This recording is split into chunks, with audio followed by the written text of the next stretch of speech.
जी हाँ, हेलो नमस्कार दोस्तों। आप सबको बता दूं कि आप सबके बीच में देखिए तूफान राज भाई का शॉर्ट सॉन्ग रिलीज हो चुका है। ये और जाकर सुनिए, बहुत ज़बरदस्त सॉन्ग है। सॉन्ग का टाइटल रखे है जानू बड़ी रोवत हुई है कोहबर में। बहुत ज़बरदस्त सॉन्ग है, शॉर्ट सॉन्ग है। रमेश रेशमिया का रिलीज हो चुका है। आप सब जाइए और जाकर सुनिए, ताकि आप सबके लिए ऐसे ऐसे सॉन्ग लाते रहें रमेश रेशमिया भाई ने। और फिर एक सॉन्ग लेकर आ चुका है रमेश रेशमिया ने। बहुत हाई लेवल का सॉन्ग है, जाइए और जाकर सुनिए। यूट्यूब पर रिलीज कर दिया गया है शॉर्ट सॉन्ग। बहुत इसमें म्यूजिक भी दिया गया है अच्छी तरीके से, और वीडियो अच्छी क्वालिटी से भी बनाया गया है।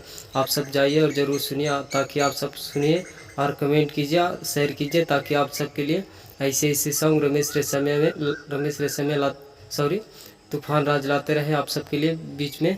बहुत हाई लेवल का सॉन्ग है, जाइए और जाकर सुनिए। बहुत मस्त वीडियो है, देखिए और जाइए सुनिए, और ताकि आप सबके समझ में आए कि क्या सॉन्ग में टाइटल रखा गया है। बहुत हाई